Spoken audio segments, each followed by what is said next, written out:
Good afternoon and welcome virtually at least to the Courtauld. If you're in London, it's afternoon anyway. If you're somewhere else in the world, it might be a different time of day, or if you're watching the recording back. But either way, welcome, and especially if you're joining us live today. My name is Caroline Levitt. I'm the head of the History of Art department here at the Courtauld. I'm joined by two colleagues, by Alex Hawkins, who is in our admissions team, head of admissions, and by Kylan Liu, who has just graduated from her BA at the Courtauld. And you'll hear from both of them a little bit later, as well as one of our alumna. There will be an opportunity at the end of this, if you're joining live, to ask some questions. We'll have a little bit of time for Q&A. If you've got questions, you can start to put those in the chat at any moment, but we'll respond to all of them at the end of the webinar when everyone's had a chance to speak. I think we'll probably take about an hour of your time today, and I hope that will be a really constructive and useful hour for you, and that we can answer lots of questions that you might have and give you a real sense of what it would be like to be a student at the Courtauld. Let's just hope that my slides are working. I can't seem to move them on at the moment. Give me a second. There we go. All right, let me start by telling you a little bit about the Courtauld. I don't know how many of you have visited our premises at Vernon Square. Probably not all that many of you, but some of you may have seen this building. This is where we are at the moment. The Courtauld, kind of as a body, as a community, as an entity, was founded in 1932 by Samuel Courtauld. And Samuel Courtauld was an art collector. He had a textiles firm, Courtauld's Carpets, but he also collected art for the British nation, for himself, and his collection was given to the Courtauld and forms the hub, the core of the gallery that you can still see down at Somerset House in the Courtauld Gallery now. That's a great place to go and visit if you're in London at any point between now and thinking about applying. Do go and pop in and have a look around and see what kind of our gallery looks like. And it's very much our gallery. I think all of the staff and students here think of it as our collection. So between us, we have a little bit of a share and a few mayonnaise. No, not quite, but certainly we go in and we find familiarity there. And that's certainly what Samuel Courtauld wanted when he founded the Courtauld. It was a collection of artworks for teaching, and we still use it for that. We've grown a little bit since 1932, since that first kind of faculty of people were teaching at the Courtauld, including one Roger Fry. And now we have around 600 students, through from first year BA students to PhD students. We also have a conservation department.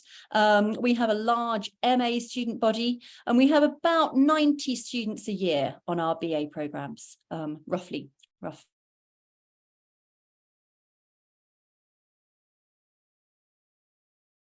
I've told you that we have a gallery component to our campus down at Somerset House, and some services are down there as well. Most of our teaching currently takes place up at Vernon Square, and that's the building that British Library. Sorry, the recording is just telling me that it's stopping and restarting. Not sure what's happened there. So you're right at the heart of central London, really. You're 10 minutes away from the British Library, which will become important to you if you study here.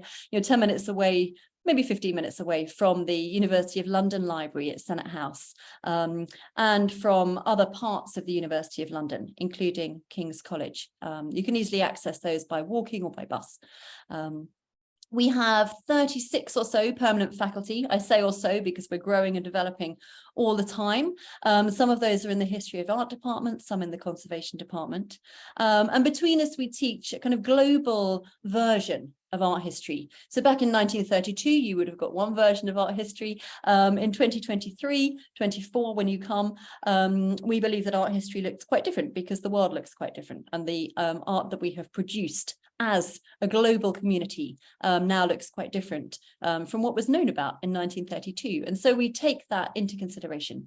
And our offer has become increasingly global as opposed to just European, and covers a real range of periods as well. And I'll tell you a little bit more about some of the courses that we have on offer at the moment as part of our BA. We do what's called research-led teaching. And that means that we research through teaching. Research happens as we are teaching you. You are part of a kind of research environment the second you sit in a seminar.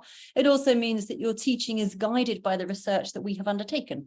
So very often you will be being taught by a specialist, and you'll find that actually they are thinking about this subject alongside you, and you may well be contributing to new research in the field. So we think very much of our students as art historians from the second they step through the door, and you're contributing to a lively living field in the form of art history. It's a discipline that is constantly changing and evolving, and it's really exciting to be a part of that. As I say, we have a dedicated conservation department, and that department is very much a practical department. So one minute they will be removing some varnish from the corner of a painting, and another minute they will be giving a lecture to our art history students. So we work very much in tandem with that department. So it's a place where art history is happening and is practiced and is played out in a variety of different and exciting ways. And we are ranked as one of the top 3 universities worldwide for the study of art history. So we're a good place to be if art history is what you're interested in. And art history is something that you may well be interested in if you're interested in humanities subjects, if you're interested in how things look and why they might look that way. If you're interested in the way that art can give you an understanding or a viewpoint or a perspective on the world around you and can help you to examine that, interrogate it, navigate it in different ways. We're a very visual culture, a very visual community, and art history is one of the ways that you can go about understanding that. We are not isolated. We are an institution which is subject specific. We do teach within our own walls. We teach the history of art and its conservation. But we also have a relationship with King's College in particular. So we are a college of the University of London as a whole, and you have access to University of London resources. But we also have a particular strategic relationship with King's College London, which is just next door to us really on the Strand when we're down there. We are collaborating on teaching, research, student experience, and this coming year we are starting a pilot scheme with electives between our department and certain departments at King's College. So our students have the opportunity in their second year at the moment to go and study something at King's College, and King's students reciprocally have the opportunity to study with us. So that makes a sort of broader student experience. You can broaden out your degree a little bit and think about the ways in which art history intersects with other subjects. I hope that you will do that anyway, whether you do something at King's or not. But it's certainly one of the ways in which that collaboration with King's is really productive and helpful to us. Courtauld students have access to all of the King's facilities, cafes, accommodation, the chaplaincy, libraries, clubs, societies, sports, etc. And that's been a really broadening experience, I think, for our undergraduate body this year, and is a really important development for us. So I'm really excited about that, and excited about what there might be through that in the future as well.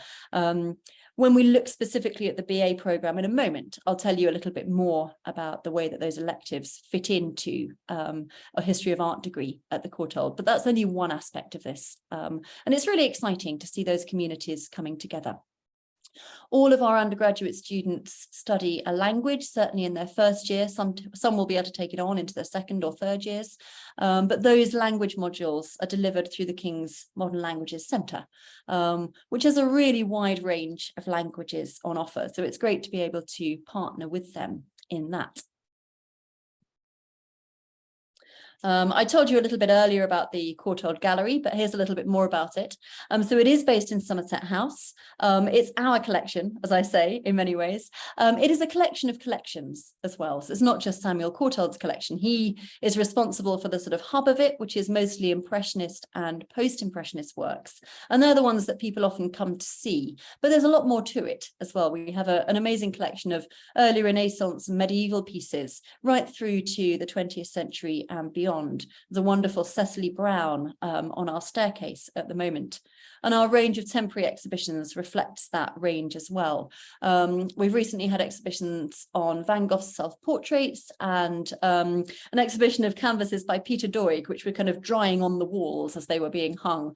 So that was very exciting. And we've got a programme coming up next year as well. At the moment, if you were to pop into the Courtauld Gallery, you would see the exhibition which has been put on by our MA in curating students. So that might be a nice thing to go along and see, an exhibition which has genuinely been produced by a group of 12 MA students up on the walls in a central London gallery. So really exciting to go and look at. We do use our collection for teaching, not just our collection. We go off to all sorts of places across London. Certainly in your first year BA, you will discover places that you didn't know existed, I hope. But we do use our collection quite a bit, both for BA teaching and postgraduate teaching. But a lot of us find ourselves in front of artworks there with a group of students many times during the year. And I hope that if you come here as one of our students, you will get to know it really well. Maybe you can pop in occasionally and look at one painting. You get free access to the gallery as a student at the Courtauld. It's not just paintings. We have a large collection of prints and drawings, and those are housed also down at Somerset House. They are available for you to view as a member of the public, but again, we do take students in specifically for teaching in that space. It's an incredible collection, actually, 7,000 drawings and watercolours. And I think it's really special to be able to ask to view a work and to see that at close quarters, to be able to really look through it with a magnifying glass and get close up to an original work of art and understand what that kind of experience of looking can really provide for you. The Courtauld was set up as, and always will be, a place for the close study of art objects in the broadest sense. And we genuinely believe that looking at something firsthand has a much bigger impact and can help you to see things and interpret them in different ways from just seeing them on a screen as you're seeing them now or in a book. So there's an object study room, as I say, and you could, as I say, you could come and view that now if you wanted to. There are details on our website. You could have a look at that and see what's available. But certainly as a student, you will have really privileged access to that. 27,000 prints. I don't think I knew that number until I was putting this together. But ranging from the late Middle Ages to the 20th century. So yeah, amazing first-hand access to all sorts of things. You can also look at sort of three-dimensional artworks in the object study room. It doesn't just have to be prints and drawings. Medieval ivory sculptures, for example, Renaissance ceramics, things that perhaps aren't on view in the gallery. We rotate what's on view at different times, but you can see things in that object study room that aren't necessarily on view to the public at that time. And we really use that as a teaching collection. Our library is amazing. One of the things that was most fun actually when we were moving, so the reason we're teaching at Vernon Square at the moment is that there's a major renovation project going on at Somerset House. So our teaching spaces when we move back down there will be brand new and will be fully accessible, something that we were trying to achieve through the current building project. But when we were moving everything up to Vernon Square from Somerset House, we discovered that we have about the same amount of shelf space with books on it as the distance between Vernon Square and Somerset House. So if you were to line up all our books spine to spine, you'd be able to track that route between the two sites. I haven't made my way through all of them. I don't think anybody has, but you can start to chip away gradually as soon as you arrive here. We've got over 2,000 books, exhibition catalogues and journals. And again, that is a growing and living collection. Things are being published all the time, often by the people who will be teaching you at the Courtauld, amongst other people. Huge international field of writers whose books we are buying on a regular basis to fuel our teaching and research. So it's a growing collection. And it sits in context alongside resources at Senate House Library, which is the University of London Library, and places like the British Library just along the road. So you have access to all of those as a student. You shouldn't run out of things to read, but we hope that you will read as much as you can while you're with us. There are also digital library resources, and those have become increasingly important to us in the last few years, as I'm sure you can imagine. But as a result, they've also become increasingly significant. We have a virtual learning environment, which is, it's partly a repository for teaching resources. It's where all of our information is held. But if there are set texts for a particular course, you will find those uploaded or available somehow online via our virtual learning environment, with links to ebooks and magazines and journals and things like that. But there are also lots of other digital resources that you can go to via our library to search outside of our own collections. The WIT Library is a collection of images, and so is the Conway Library, collections of images of artworks, of architecture, sculptures, all sorts of things. And those have recently been digitized. 70,000 artists represented in that WIT Library collection, with over 2 million reproductions, and another million in the Conway Library, if that wasn't enough. So vast numbers of images available to you to kind of flick through. It's hard to conceive, I think, now of a sort of physical image collection, but that is what we have managed to digitize, and which is available as an incredible resource. Art and Architecture is a website which gives you access to all of the images that the Courtauld owns, which are part of its collection, as it were. So lots of resources there. As a student, you have access to a variety of different types of support. Everybody is assigned a personal tutor when they first arrive, and that's a member of the teaching faculty. In an ideal world, that person will see you through your 3 years as an undergraduate. In practice, sometimes they might be on sabbatical for a semester and you might have somebody different covering for them, or they might be on research leave for a little while, but there's someone who will get to know you, someone who will have an overview of your work, of everything that's going on for you, and who would be your first port of call, really, if there was something that you wanted to ask about or discuss. They're supported by study skills tutors. We have writing fellows, the Royal Literary Fund fellows, who are with us purely to help people with writing, not because their writing is bad, but because they want to improve their writing. So whatever marks you're achieving, you can go and see those people and talk about how you develop your writing and become a writer. We have a careers service. We can provide disability support where that is needed. We have a counselling service and a wellbeing team. All of the things that you would hope to expect from a university. And we take student wellbeing extremely seriously. And I hope that we are educating you as whole people, as opposed to just as intellectuals and art historians. There's a very active students' union. They have a voice on behalf of students, but they also support our wellbeing offer, and they are there for you. They offer a range of activities in the form of social things, Freshers' Week, a winter party, a summer ball, various other things, but they are also kind of the house for a wide range of societies, and there are a few listed there on the slide for you. They have a student-led publication on the right-hand side there, the Courtauldian. This is an issue from earlier this year, I think. And that is often the first place that our students will publish a short piece of writing. It takes all sorts of things, opinion pieces, exhibition reviews, lots of things that are published in there as a student-led publication. You also have a kind of intersection with the King's Student Union, participating in all of their groups as well. So there's a lot of things on offer, lots of ways of using your spare time. Maybe I should tell you a little bit now about not so much your spare time, but your kind of degree time, as it were, and give you a little bit of an insight into our BA History of Art programme. Sorry. Just going to move this on again. There we go. So we have recently launched a new curriculum. We've just taught the first year of it. And it's really driven by a desire for us to become increasingly global and increasingly broad in the things that we can offer. So we have a curriculum that includes art from Byzantium, the early modern Islamic world, right through to contemporary China or the African diaspora. And our recent faculty hires reflect that desire to broaden. We teach often in small seminar groups. We do have lectures, so some courses are taught as large lecture groups, but we also do a lot of small group teaching, and that is kind of the lifeblood of the Courtauld in many ways, I think. It's really important to us that you get the opportunity to sit down together as a small group in a safe space and discuss your ideas and thoughts about artworks along with a lecturer in a situation where you can be heard and have a real voice. Real opportunity to say what you think and to have your ideas heard and responded to.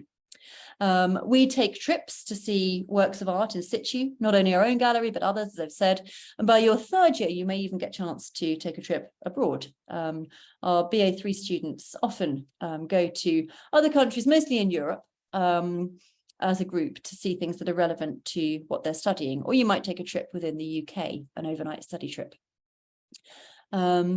So this is what our first year looks like. I've got a diagram, I think, on the next slide, which it depends how visual you are. If you're watching this, you're probably quite visual, like me. But this shows you what is studied in the first year of our degree. Foundations is our main lecture course, and that cuts across both semesters. Foundations 1 in the autumn, Foundations 2 in the spring. And it sort of gradually develops roughly chronologically, but there's global range within each semester as well. So when I say roughly, it depends a little bit. And it depends on what is being taught each year. Depending on who is lecturing on that module, you will have slightly different blocks of lectures through that, because they are research-led and they relate to the person who is lecturing. So we don't pretend to cover everything. Increasingly, that becomes delightfully more impossible, but you get sort of a viewpoint on a different snapshot, I suppose, of a different moment or context in art history through that module. And it's a module that really teaches you to look. It teaches you some of the basic skills of an art historian. And that is supported by something called academic literacies, which very much gets you into the habit of working at university level, right through from things like how to write a footnote and how to build a bibliography that is worthy of university study, to thinking about the types of writing that we are producing and what the impacts of those might be. You take optional modules as well. We allocate these in your first year. So when I say they're optional, the point is that not everyone's doing the same thing. But these are small group modules. They're called topics, and they're taught mostly in London collections or sites. And they're a really great way of getting to know the city as well as art history. So if you've never been to London before, there can be a really fun way of getting to know what is where in London. And you'll visit places that you may not have thought of, as well as places that you will have thought of. A National Gallery or other key sites, British Museum. You will also study a language, which is delivered through King's. As I've said, I'm sorry about the dinging in the background. I think I haven't managed to silence my emails effectively. I think that's what's going on there. I'm sorry about that. Your language module, you can either take something which you've studied before. It may be that you've taken French or Spanish or German or something through to A level in a UK school, and you want to carry that on to further study, or it might be that you want to start something completely fresh that you've never had the opportunity to study before, whether that's a European language or otherwise. Mandarin or Arabic are just another couple of the languages that were studied by our students this last year. But language learning is a really important fundamental skill, I think, for understanding a culture that is not your own, for being able to see things from a different perspective, to being able to read things in a different language as you start to specialize, being able to read things in the language that you're studying, language of the culture that you're studying is really key. So this is how our BA looks if you map it out as a grid. I won't go through every single one of the things that I've put down here, but you can always come back to it if you want to watch the recording. That gives you a sense, I think, of how we teach. Sometimes we have lectures that are supported by smaller classes. Sometimes a module is run purely in those smaller groups, like the topics, for example, and different types of assessment that you will build on gradually throughout the degree that help to hone their slightly different skills through from essays to image exams to close looking activities, and a portfolio there for academic literacies. And you'll see those assessments mirrored and developed a little bit as I go through the other years of the degree. So those are some examples of topic modules. Just thought you'd like to see the sort of range that we have on offer there. Chinese art in London collections, contemporary art in London, graphic arts, all sorts of different topics there that might be on offer to you.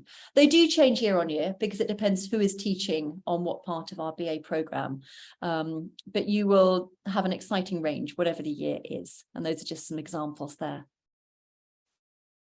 The second year starts to sort of develop things a little bit. The core modules in the second year are physical histories in the autumn, which is taught by our conservation department. So there's some real intersection there with the teaching of the conservation department.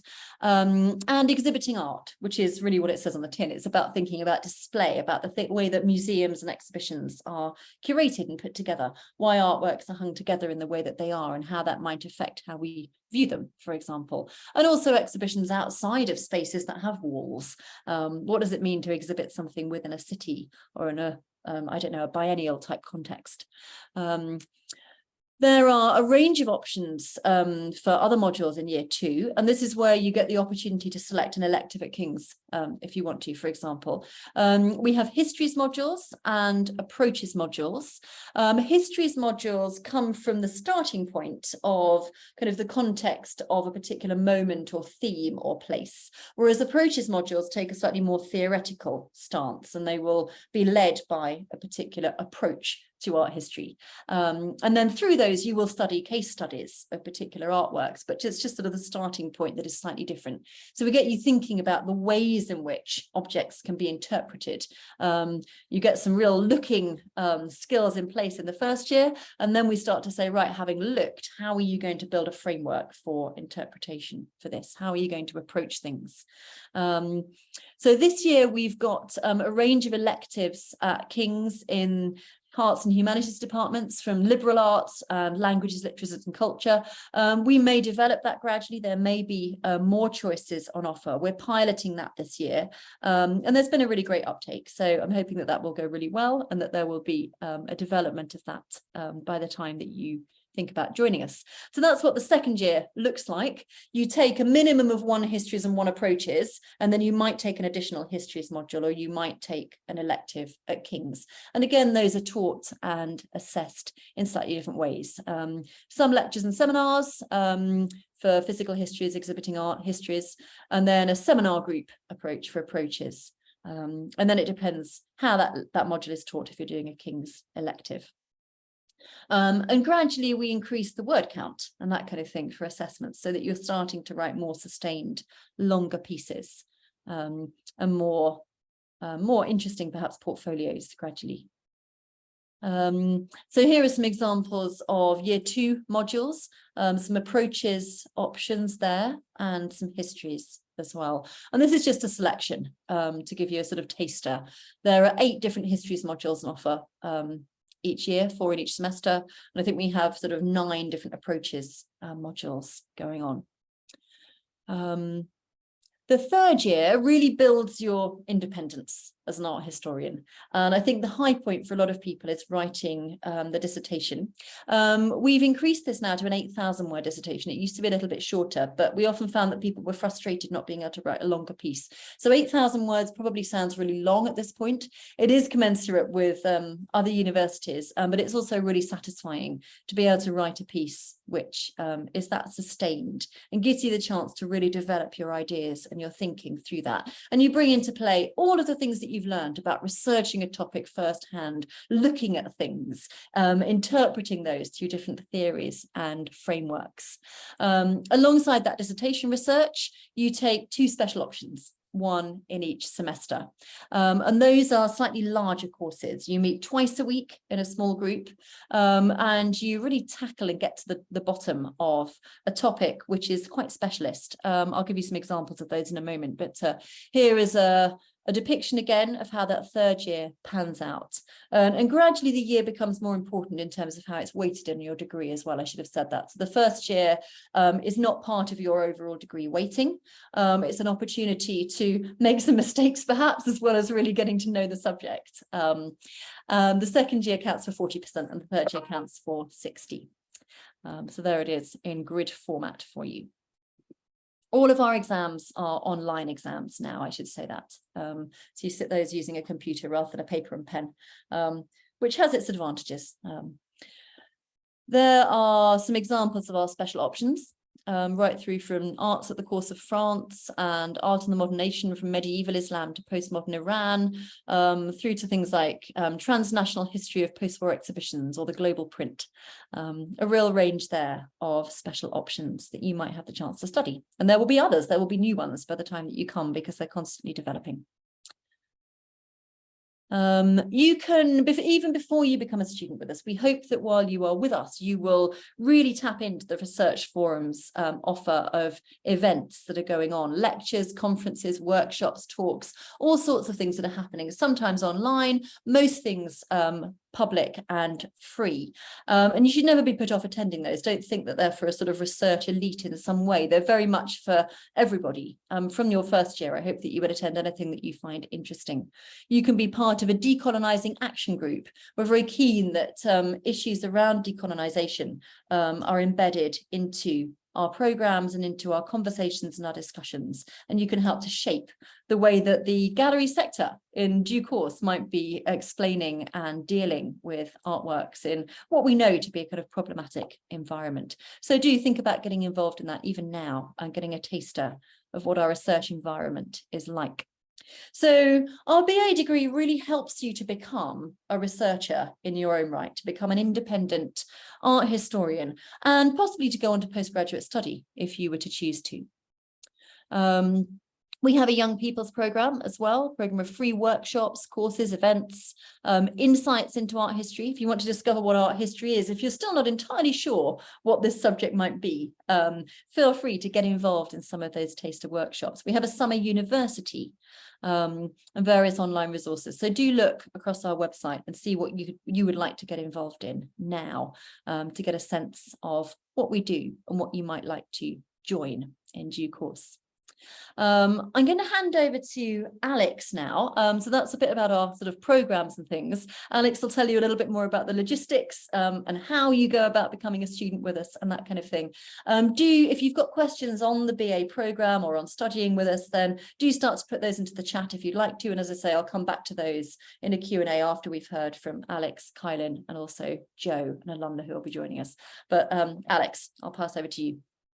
Thank you. I think I've got control of the slides, so you'll just have to tell me when you want me to move on. Will do. Thank you very much, Caroline. So yes, thank you. I'm Alex Wilkins, the admissions manager at Courtauld. I'm going to talk to you about how to apply the application itself and a little bit of information about fees and funding and accommodation. So onto the first slide, I'll begin. So looking ahead at how you can apply. So all undergrad applications must go through UCAS. That's the sort of central application portal for the vast majority of universities in the UK. If you're currently a home student based in a school, your school will help you with a lot of the application, kind of fill in some of that, select your referee, take care of a lot of the kind of admin there. If you're a mature student or if you're applying from outside the UK, you'll be applying as an independent student. There's a little bit more work involved for you there.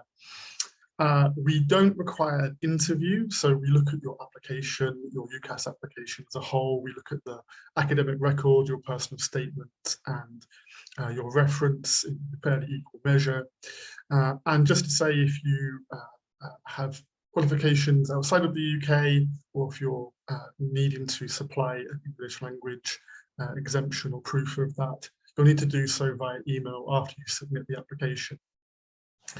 Just quickly, some key dates looking ahead. These are always subject to change, so do check the UCAS website in case there are changes. They have been over the last few years, so always worth to double check these dates.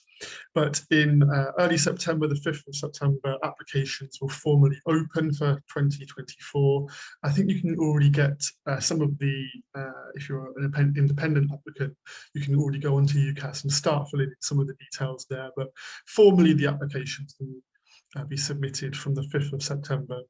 There's a slightly later date now in January the 31st of 2024. That's the last date for you to submit your application for equal consideration. You might just consider this the kind of official first deadline, the formal deadline, and do try to aim to get your application in by that date.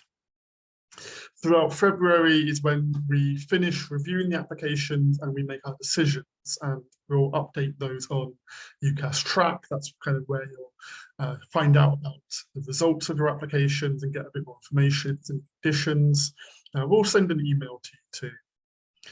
And then lastly, in May in 2024, that's the last date for you to respond to those to those outcomes if you've been made offers, and the exact date will be confirmed by UCAS in due course, I'm sure, if it's not already. So to the next slide. Just to quickly look at some of our entry requirements here, I'll highlight the A-levels here. We have a range from AAA to ABB. The rest of the requirements are up there. There's also a host of international qualifications, and we provide equivalences for those on our website. If you have any specific questions, by all means, do contact us via email. We're always happy to look into those. But maybe just to highlight with that range, and this kind of goes for all qualifications, we offer a degree of flexibility when we consider applications. It's one of the great advantages of being a kind of dedicated team in a small specialist institution. We really have enough time to look at every application, take into account all the details of that and all the circumstances. And also just to say, the last few years now with the pandemic and various other things in the world, it's been a challenging time in education. So we're completely appreciative of the fact that things have not always been plain sailing over the last few years, and that range, that flexibility in the grades there is hopefully reflected.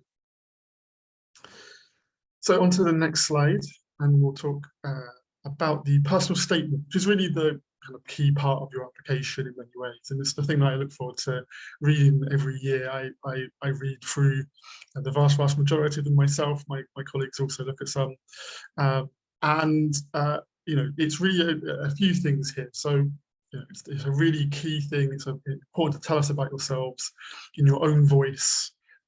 You don't have a huge amount of space there, 4,000 characters. So think about how to get across who you are, your personality. Don't overthink it and kind of write in a very kind of overly formal way. Sometimes it can come across. We can see there's something not quite right there. So keep it positive, enthusiastic, keep it in your own voice. You want to find an opening paragraph that stands out and tells us what's unique about you, whilst avoiding cliche. Some of the times we look at a personal statement and it'll be history of art ? What is the subject? And you're kind of wasting a bit of time and space there. You want to kind of get into the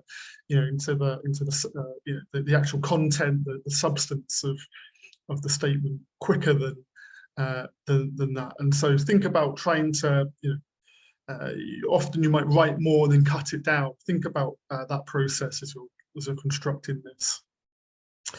Talk about your personal connection to the subject, why history of art. We don't expect you to necessarily know what you want to be. It's a long way off, but maybe a bit about your ambitions and what you think taking a degree in the history of art will help you achieve, and kind of some kind of direction. It can really be quite powerful if you've got some kind of clear sense of where you want to go. It's not imperative, but can help. If you're an international student, what attracted you to studying in the UK? You've got a point of difference there. You've got access to exhibitions and artists perhaps that might help you stand out, that are interested, can bring something different to the demographic, the student cohort that we're looking at. So don't shy away from that. Do attest to that. But also, what about the UK is appealing to you? Why studying in the UK? Why London? They can be quite persuasive arguments if you can think about a way of feeding that in. And the final few points here, do mention relevant work, skills, achievements, but don't worry about giving us a huge list in the kind of bottom half. I see it quite often in personal statements. It kind of starts to tail off into a list of things. Maybe pick a couple of things that are particularly relevant and give them a bit more detail. Give us examples in a bit more detail rather than just a list. It can be a bit more instructive. If you've participated in any summer schools, taster courses, similar activities with us at the Courtauld or elsewhere, that's really relevant. It kind of shows that you're already invested in the subject and kind of thinking ahead, kind of seeing yourself in that context, and that can be really advantageous for us to see. And as I mentioned, there's been a huge array of different challenges and setbacks kind of affecting everybody, but anything individual too. There's no need to kind of worry or overthink that. Sometimes it can be a real sign of strength if you've overcome something, and you can mention that in the personal statement. And the ordering of these points here gives you a rough idea of the kind of structure in terms of where you want to put some of those elements as you go through. Okay, on to the next slide. And we will cover briefly some of the funding kind of fee options. So when you apply, we will fee assess your status if you're a home student, an EU student, an overseas student, and there's kind of different criteria there. But ultimately, some of that will dictate what kind of access you have to, for example, UK government loans. So if you're a home student, you're able to access a loan that can cover your tuition fees, and in some instances, partially means-tested amounts of maintenance loan as well. And it depends if you're living with parents, and if you're studying in London, hopefully you'll study with us, you get an additional amount kind of attached to that. It can go up to 12,500. So definitely check what the criteria are for that when you apply.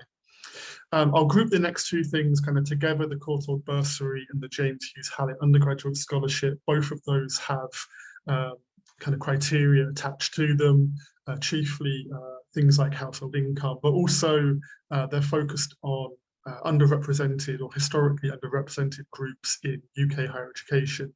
So do check on the website for the eligibility criteria for both of those. If you're an international student from the US, we're able to process US federal loans, similarly for Canadian loans. And do check if you're from another country. There are often schemes and kind of loans available for study abroad. So do check that and see if there's anything available. There's often something in place. When you're here with us at the Courtauld, there's a hardship fund. So if anything kind of comes up during the course of your studies, if you're perhaps in your second or third year living in a rental property, there's some kind of issue that you need to kind of move out or something like that, sometimes the hardship fund can cover that kind of circumstance. So there's a kind of flexibility there that we can kind of help cover circumstances that are outside of your control. And kind of as referred to earlier by Caroline, I think the disabled students allowances and similar forms of support are available too. Okay, next on to I believe accommodation. So looking ahead, we will have access through the strategic partnership with KCL, King's College London, accommodation, where you will have good access to both of our Venice Square and Somerset House campuses, and really great facilities there. But kind of as an alternative option too, that we are given an allocation of rooms in the University of London intercollegiate halls, and the differences between those can be, there's cost, location, also kind of the intercollegiate halls through University of London tend to be catered, for example. There's a couple of different kind of routes you might take there through the allocations that we get through both KCL and University of London. If you're already based in London, however, you might choose to live at home and come in. And certainly in the first year, but more so in the second and third year, you may look to rent and live with other students at the Courtauld or elsewhere, look into private halls as well as an alternative option. The great thing about London is that there's so many different options and choices out there, depending on what you're looking for accommodation. And then that's everything from me at the moment. So yeah, if you have any specific questions, I'll be around at the end for the Q&A. Always happy to answer anything and go into a bit more detail if there's anything in there that I haven't quite covered. And now I'll pass on to our student to talk more about student life at the Courtauld. Thank you. Hi everyone, I'm Kylie. Nice to meet you all. I'll be speaking a bit about a typical week in my life as a Courtauld student. So next slide, please.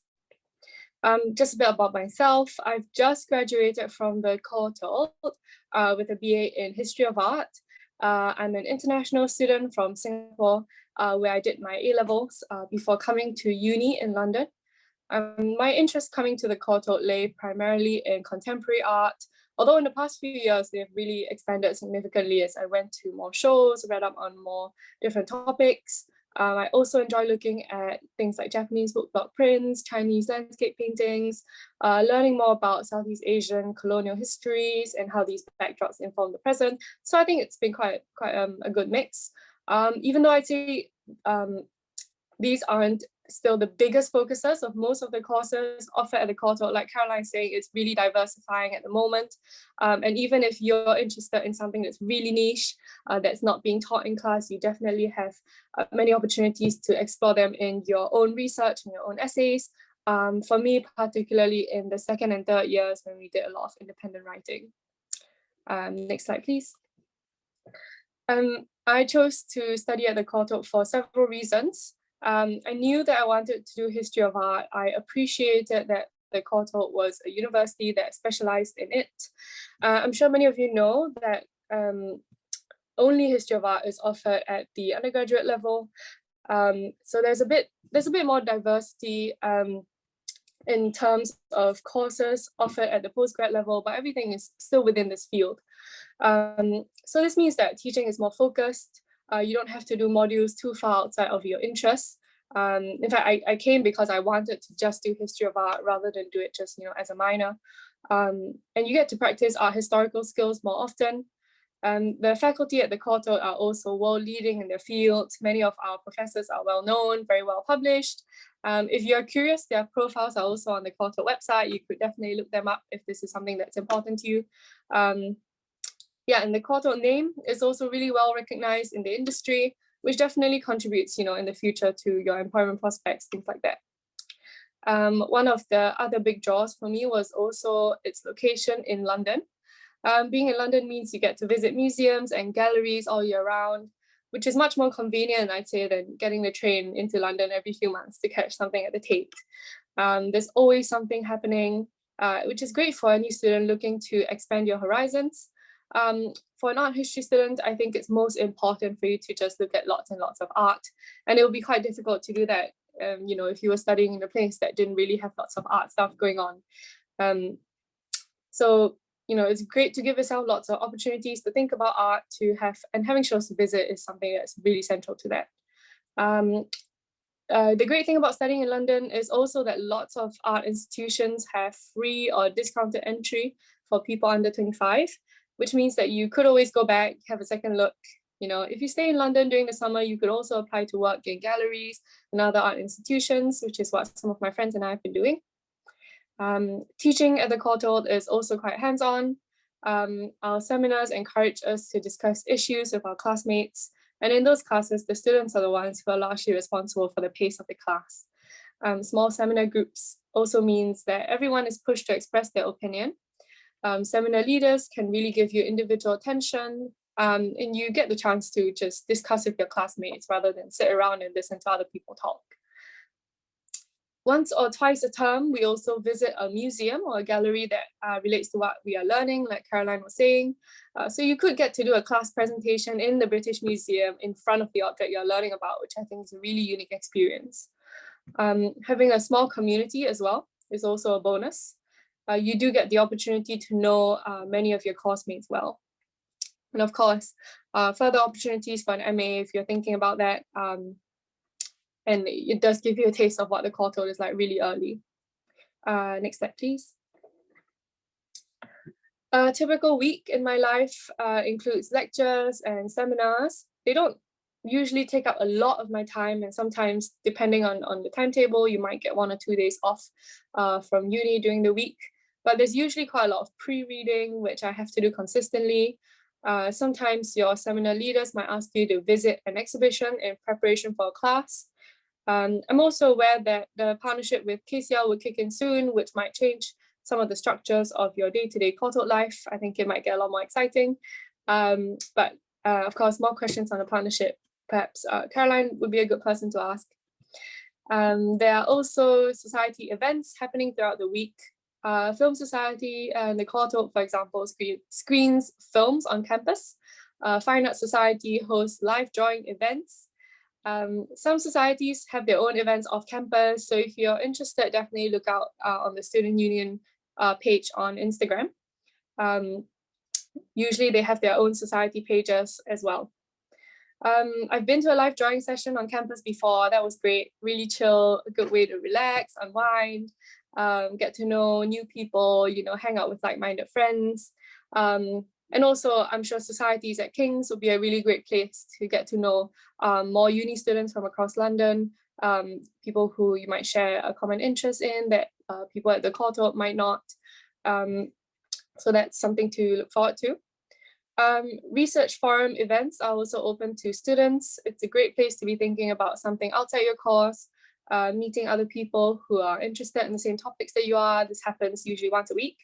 And if I'm feeling up to it, my friends and I also visit exhibitions together. That's us in the bottom left corner. Yeah, I found that museums and galleries are a great place to know your classmates, particularly in my first year when we didn't really know each other very well. It was a great place to break the ice. And of course, you know, you have many things to talk about and bond over. Next slide, please. Yeah, like I said, there's a lot of reading to be done. So during the term, apart from essay submissions, I try to do my work with my friends. On campus, in the common room or in the library. There are lots of workspaces on campus, or at the British Library down the road from the King's Cross campus, and also in the Senate House Library, which we have access to like all University of London students. So there are plenty of places to do your work with your friends, to discuss your projects, to think about some of your essays. Incidentally, the British Library was a great place to access lots of primary sources that I needed for my essay. So that was really fun, borrowing some really old maps and getting my fingers on them. We are also each assigned to a professor who acts as a personal tutor, like mentioned earlier. And once a term, we meet with them just to discuss how we're doing with uni. If I need advice on an internship or a recommendation letter, or if I have any concerns and feedback about the course, I usually go to my personal tutor for help. Like we mentioned earlier, there are also balls that are organized by the Student Union every term or so, which are social events for you to get to know others in your course, and of course opportunities to do other things, like write for the student magazine if that's your thing. Next slide, please. And outside the term, during the long summer, my peers and I usually look for volunteer or internship opportunities back home or in London. In my first year, I interned at a gallery back in Singapore. And last summer, I worked at the Venice Biennale, that's me in Venice, for the Singapore Pavilion. I did also meet some of my friends who are interning at the Peggy Guggenheim in Venice over the summer. So it was really fun, Peggy Guggenheim on the right. And yeah, some of my other friends have also found internship or volunteer opportunities at museums and galleries in London. So they're a really great opportunity to network and pick up skills that you might not learn in school, have a more realistic understanding of how the art world works. I found that having friends who are interested in similar career paths as I am made the job application process or internship process less lonely. It does help to share your struggles, to help one another out, to get an idea of where everyone else is at and what they're doing. Yeah, and I think being in London is also really convenient for hopping around to another European city for the summer and then hopping back, if that's something that you think you like to do. Yeah, so I'd say it's been a good 3 years at the Courtauld. I really enjoy what I studied. And if you think you like to spend 3 years thinking about art and the theories around it, I think the Courtauld is a great place to be. Yeah, that's it from me. Do let me know later during the Q&A if you have any questions specifically about student life. Thank you. Thank you so much, Kylan. Yeah, just amazing, I think, to hear that perspective. It's just really helpful. Thank you very much. I think we have somebody joining us in a moment to talk about being an alumna. I think that's correct. So there are just a couple of slides here on careers and transferable skills and things. So I think a lot of people think that if they come to do art history as a degree, they then have to become a curator or a registrar in a gallery, or work for a private gallery or something. But actually there are a huge number of transferable skills as well that come out of a degree in art history. Joe, sorry, can I just check, are you expecting to speak to these slides, or shall I speak to these, and have you got something coming up in a moment? Sorry, just clarify for me. No, I wasn't expecting to speak to these slides. I was just asked to kind of talk about what I've been up to since I graduated. That's fine. I will talk about these in that case. Sorry, thanks everybody bearing with us. That's brilliant. Thanks, Joe. Yeah, so these are just some of the things that you learn as part of an art history degree, which you can take into any career. These are incredibly useful life skills for anything really. Analysing visual imagery, articulating sophisticated arguments. Art history is not a fine art degree. It's not a degree where we assess you on your ability to produce art, although that can be a great skill to come in with, to understand how artists are working can be a really helpful thing to the study of art history. But we're not assessing you on your ability to draw, which is a really good thing for me because I can't draw. But I have a lot of respect for people who can. But you will come out of an art history degree, not with the ability to paint, but with the ability to argue something in a really sophisticated way, to write, to speak articulately, hopefully, to present your ideas, to become more confident in speaking to a group of people in public. As Kylan said, you might feel daunted at the beginning at the prospect of standing and speaking about something in the British Museum where members of the public might wander over. But it's an incredible opportunity to get the chance to do that kind of thing. And that does happen on a regular basis. It might not be the British Museum, it might be another gallery, but people will come and stand and they'll listen. And you will gradually become more confident in that kind of setting. And we will help you with that. If that's something that makes you anxious, there is support there. And we will gradually increase your skills in that kind of thing. You'll learn to read critically. You'll learn to read quickly. When you're faced with some set reading and you're running out of time, you'll learn to read efficiently and to skim read and to take the salient points out of something. You'll learn to garner complex material and to put that together in interesting ways and to really synthesize arguments, some of which are your own, some of which are based on what other people have said before. I like to think of the process of art history as sitting in a room and listening to the different voices that have been published before and thinking about what my voice is. And that is a skill that's important outside of art history and in all sorts of different professional contexts. Formulating and expressing your own ideas is really key to the study of art history. Presenting things to a variety of audiences. You might have a group of school children in a gallery one minute, you might have a group of respected academics at a conference the next, and you need to be able to speak to all of them. Let's say you don't go into art history and you're going into a board meeting, you need to be able to address those people, as well as perhaps addressing a community group at the level that they need you to speak at, and to make your language accessible. Those are really important skills, whatever work you eventually go into. Independent research skills. Hopefully you will come with a curious mind. And in many ways, that is the best thing that you can come to any university degree with, but especially the study of art history. If you want to know more, then art history is a great subject for helping you to research things in different ways, from different angles. And working collaboratively, teamwork. Curators often work in teams, but I don't know, so do architects, so do teachers. All careers involve a degree of teamwork and collaboration. And those are skills that an art history degree will help you to garner. And hopefully we've shown you that through the way that Kylan has talked about her experience of learning and the way that I've talked about the way that we try to teach you. And our kind of pedagogical philosophy is built up really on teaching you all of those life skills. Those are just some of the careers that our graduates go into. So as I say, not all of those are in the art world by any stretch, but a real variety of careers that we can help to prepare you for. And it might be that you come out of an art history degree and you do a different subject at postgraduate, which will help you into some of those. Law, for example, you might do a conversion course. But art history is a great stepping stone and a foundation for any of those careers.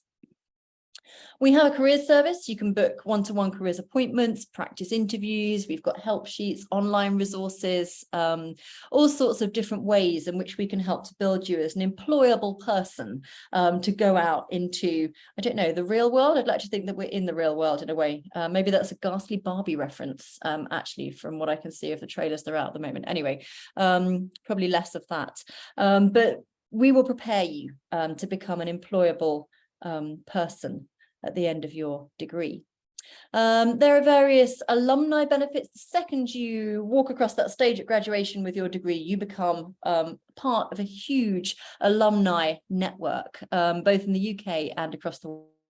Let's talk about the Courtauld Mafia. I don't know how appropriate that is, but we've got people everywhere, as it were. Wherever you look, globally, you'll find in the art world in particular that there are Courtauld people. And you're networked into that the second that you graduate from us. We often have online jobs that are posted via our alumni networks. We have an alumni newsletter which goes out, and there's careers support on offer for you 2 years after graduation. For 2 years after graduation.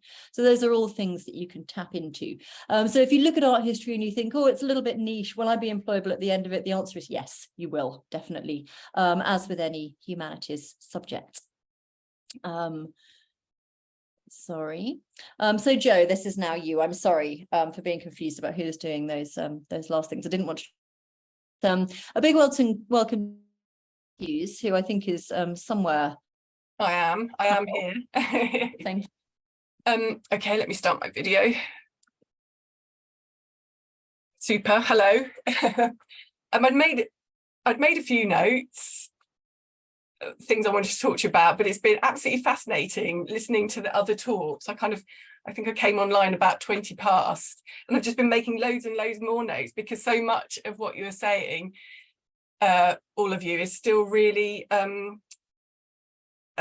relevant to my experience. And I was worried because I had graduated such a long time ago, you know, would what I was talking about be relevant? So a few of the things that struck me as we've been talking, yes, reading, a hell of a lot of reading. I remember doing lots of reading. Learning a language, I'd forgotten about that, you know, but that was so important. And I actually deliberately chose a language I hadn't learned at A level. So kind of the opportunity to do that was great. I kind of threw myself into some Italian. I think curiosity, like absolutely key. And I think that's something that I hope I still have in my life, and that I definitely learned at the Courtauld, to kind of keep asking questions, to be able to manage challenge as well from kind of my peers and people that were teaching me. Was really important. I think wanting to be in that space of specialization about something that I was just really keen to, kind of really passionate to learn more about, and it being in this kind of specialist environment, and you know, the discussion and work with people who are equally passionate about that, and you know, discussions would carry on way after, you know, your seminars or your lectures. You know, you carry on talking about things amongst your peers, and kind of other things as well. You know, it'd be kind of discussions about all sorts of things, but definitely kind of seen through a sort of similar lens or a similar way of looking at and interpreting culture. And I came to the Courtauld because I was fascinated by visual languages, visual literacy, how things looked, why they looked the way they did, what an image told you and what an image didn't tell you as well, and being able to kind of drill down into that. And that's definitely something I learned to do and has stayed with me. And it was interesting, Caroline, that you talked about being able to manage complex bits of information, because that's certainly something I learned, how to construct an argument, how to research, how to bring together lots of diverse sources into kind of one coherent form, one coherent piece of text. And to the extent that I remember my boss once saying to me, "Oh, you're really good at managing and communicating very complex bits of information and making them simple and communicating them." And that's definitely something I can trace back to my training at the Courtauld. It's definitely something that comes from there. I think you've got a lot more choice now in terms of the subjects that you can study and the range. It was very when I was, back in the day when I was there, it was very much focused on Western and European art. And it's, it's great to see that you've got a lot more choice these days. I'm quite jealous of the things you're able to kind of look at and study now. Okay, so I studied lots of Baroques. In the second year, I studied a whole course of 17th century art, French, Spanish, Italian, and French, Spanish, Italian, and Dutch. We visited Holland with Joanna Woodall. That was a really great trip. I think the thing about going out and standing in front of paintings and talking in the National Gallery, I did that. I remember doing that with the Rubens, having access, in the prints and drawings room in the British Museum to things you wouldn't, to drawings by 17th century Italian artists was amazing. Getting that kind of up close and personal connection with artworks was lovely. I think I had a real sense that lots of people there were specialists and they were the kind of superstars of the art world, of the art history world, which is another reason why I wanted to study there. I didn't know lots about this. I didn't know loads about the subject. I did have the opportunity to study art history at a state secondary school, which I was very lucky to do, but I wasn't taken to lots of museums and galleries as a child. We would have, my grandparents had a reproduction of The Laughing Cavalier by Frans Hals, on the wall in there. And I think that way about learning about art has really, and that way of people accessing art has really stayed with me and has kind of really formed something important in my career. So I started off as a junior curator at the National Maritime Museum, cataloguing paintings and drawings of naval battles. I came back to the Courtauld, did a master's, and when I left the master's, interestingly, my job at the National Maritime Museum was advertised on an old school notice board at the Courtauld. So, you're talking about, I'd forgotten that until you kind of mentioned the notice boards and things. That was a great experience.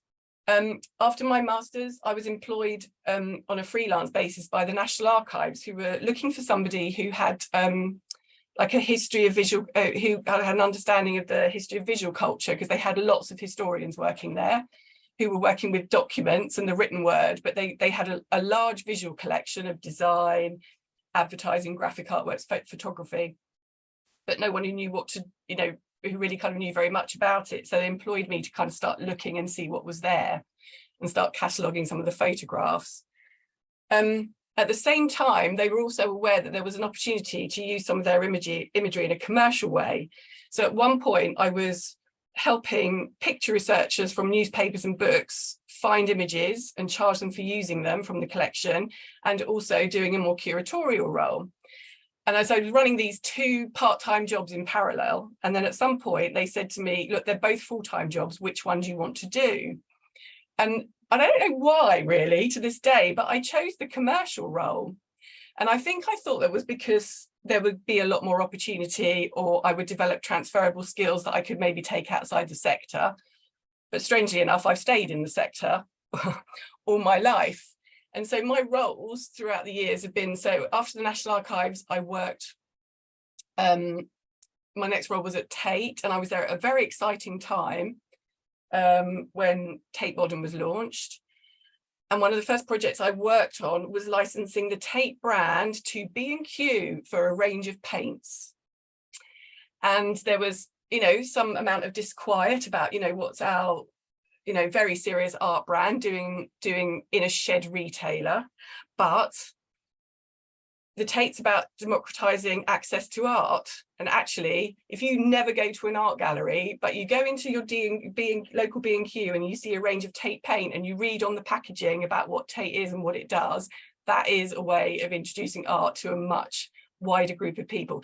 It also made the Tate a hell of a lot of money at the time, which obviously is all gift aided back to all those commercial activities, are gift aided back to the organisation, and then they use for outreach and programming and other sorts of things. I left Tate in 2012, and I've been working for myself doing consulting to organisations on arts and heritage organisations on how they generate money from their collections, publishing, retail, filming as well. I ran a film location business at Tate too. So I met lots of interesting actors and was there with various TV programs and films were made. Again, we charged for that. So there is always a kind of tension maybe about what's appropriate and what isn't. And I think it really helps when I'm talking to curators about things that I do have that art history background and I do speak their language, as well as kind of trying to push the boundaries of maybe, you know, what might be appropriate, or what's about stretching the organization's reach and purpose to a wider audience. And I think, you know, like I talked about the Franz Hau's reproduction, you know, on the wall in my grandparents' house. Without that, that was definitely a painting that I was absolutely curious about.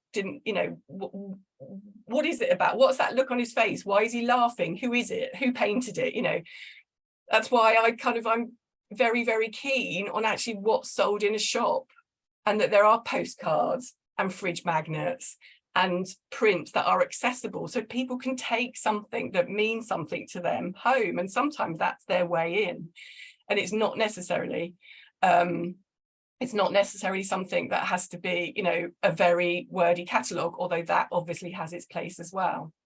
So yes, there are opportunities outside, and I feel outside art history, but I kind of feel like I've got a foot in both camps. Like I've taken what I know, and I can kind of use it in a different world. And I think we're running out of time now, so I'm going to stop. Sorry, I was trying to press unmute and I clicked the slide by mistake, but thank you so much. That's just a really fascinating insight into the way that you have used your degree and the way that your career has evolved over the years. And yeah, just really, really interesting. Thank you so much. So we'll move on to a period of questions now. And I'm going to leave up on the screen while we go to questions some of these contact details, so you can access through Instagram, Twitter, Facebook, all those social media platforms. Have a look at our website, trawl through that and see what there is on there that might be of interest to you. And if you've got particular questions that come to mind after watching this, perhaps you're watching a recording even, do get in touch with our undergraduate admissions team, and Alex or one of his team will come back to you with answers to whatever it is that you want to ask. We do have one question in the chat that I can see. I think I'll start by answering it, and then Alex or and feel free to. It's a really good question, actually. For A-levels, which subjects would be most useful or advantageous for studying at the Courtauld? It's a great question. You don't have to have done art history at A-level. Jo mentioned that she had, but that also it's quite an unusual subject in the state schools in particular. Not all schools offer art history. It's been an endangered subject at times, in fact. So we don't expect you to come with art history. If you're doing that and you want to do that, that is great. But if you're not, then it won't matter. Okay, a lot of our undergraduates come to us having done a humanities subject, and I would really encourage you to come having done an essay subject of some sort. I think that's really helpful. So that might be history, it might be English literature, it might be a language. Often languages involve essay writing, but I think at least one subject that involves writing essays can be really, really valuable. Philosophy, RS, I don't know, something that's got you thinking and assimilating ideas. And showing that you can put them on paper. Languages can be a great thing to come with. I think they can be really helpful. But also people come having done an A-level in science or maths. And again, there's a kind of deep analytical skill involved in that. A lot of people do come having done fine art. I'm trying to think back to what I did, actually. I did English, French, art and music. That was back in a time before we had AS subjects. I did 4 A-levels. So I did a range of practical subjects, but also heavy essay writing and language. And I think people come with a really different combinations. So as long as you've got something that shows your skills in kind of writing and shows your interest in something which is a sort of semi-creative subject. I think art history, while I said it's not fine art, it definitely is creative creative in that you're looking at things which are creative, and you can form a narrative around those. We're not teaching you to be a journalist necessarily. You might go to be a journalist. We're teaching you to write, and we're not teaching you necessarily to be a fiction writer. Art history is not fiction, but we are teaching you to think creatively and imaginatively. So a subject that will demonstrate that can be really helpful, and you can speak to that a little bit in your personal statement. So if you think you've got a slightly unconventional selection of subjects, you can speak to what it is about maths that makes you think that that would be a really helpful subject for the study of art history, for example. Alex or Kylan or anybody, do you want to add to that at all? That's exactly what I would have, a perfect answer. Great. Okay, there we go. We're agreed at least. If you've got more questions like that, then do come to us afterwards. What is the percentage of international students is another question that's just come up. I think maybe I'll ask Alex to answer that actually, because you'll have the data more than I will. Sure, yeah, it varies quite a bit year to year, so it's hard to give an exact percentage. But for example, if we have a cohort of 90 students, then as many as 15 or 20 of them might be international, and by international that could be from Europe or further afield. So that gives you a bit of a sense of the numbers involved. The size of the intake each year, as I saw the sort of follow-up question there. Again, there's a little variation there. Our cohorts have sort of varied from as many as 100 to around 90. I think we're looking to recruit 90 students to the program this year, so it gives you a bit of a sense of things there. Yeah, that's great. Thanks, Alex. I can't see any other questions in the chat at the moment, so maybe it's time for us to wrap up. I'll just ramble for a second in case anyone's got anything kind of on the tip of their tongue or keyboard finger or something.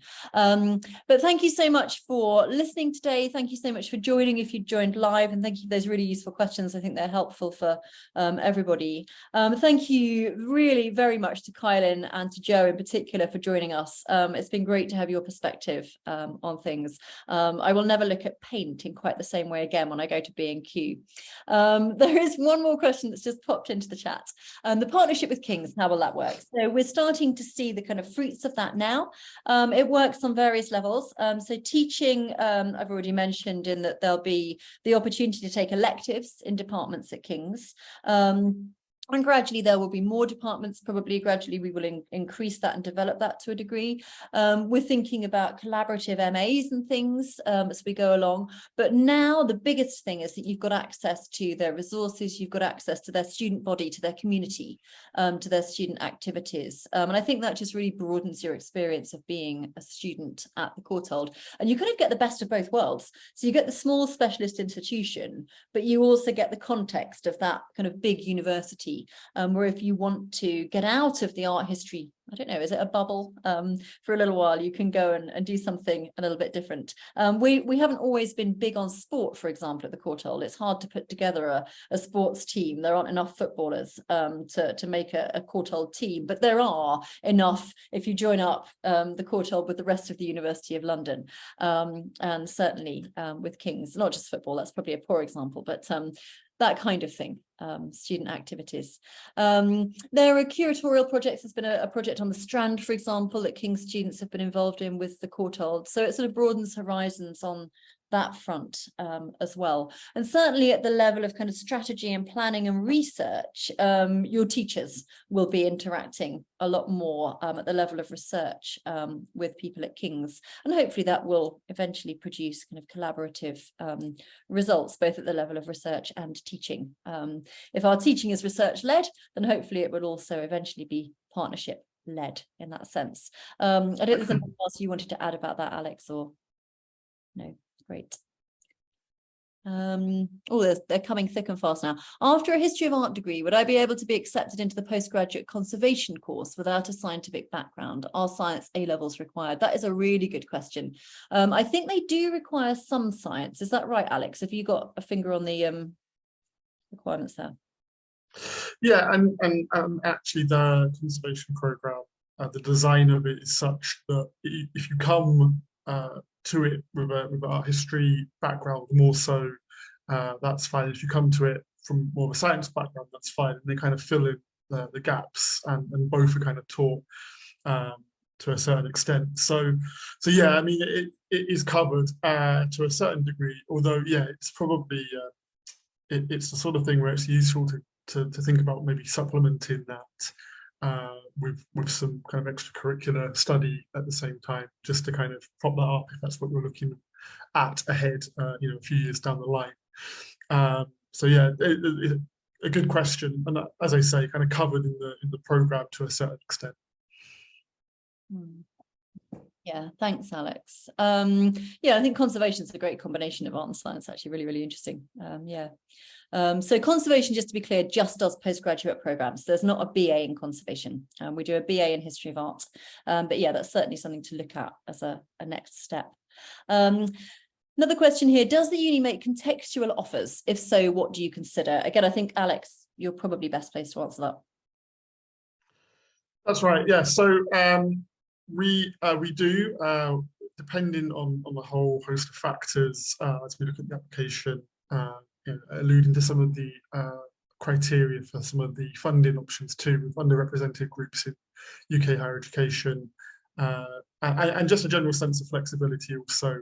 So if you're applying to the Courtauld and you're, you know, for example, your A-levels are maybe on the lower end of that range that we said earlier, or 1 or 2 grades below, it's still worth applying, because we have that kind of flexibility in play, and we can make a contextual offer that can be a grade below the kind of range there too. So absolutely, yeah, we do make contextual offers, and the flexibility that we have, you know, as I say, the benefit of being a small and specialist institution with a you know, really dedicated admissions team is that we can look at each application, you know, across the board and kind of all the component parts of it, and make a contextual offer, should that be the case. Brilliant, thank you. Some great questions there that have helped us to cover some really useful things, I think. Oh, there we go. How many applicants are received each year? I think that's one for Alex again. It is, yeah. So it's about 300 to 330, let's say, applications each year, and we make the number of offers we make within that can vary a fair amount. That can be in the region of about 200 offers, maybe 250. So it gives you a bit of a sense of how things break down across applications to offers to the number of places that we have available. Great, thank you. Okay, I think that might be the last question, but do get in touch with us via that email address on here if you've got other questions at all. And if Alex can't answer it, he'll pass it on to someone else who can. We'll get you an answer somehow, okay? So thank you so much for joining us today, or for listening back if you're watching this as a recording. And hopefully I will see some of the people who are kind of behind this screen that I can't see at the moment at the Courtauld in due course. I'm very much looking forward to that, if so. Bye for now. Have a lovely afternoon.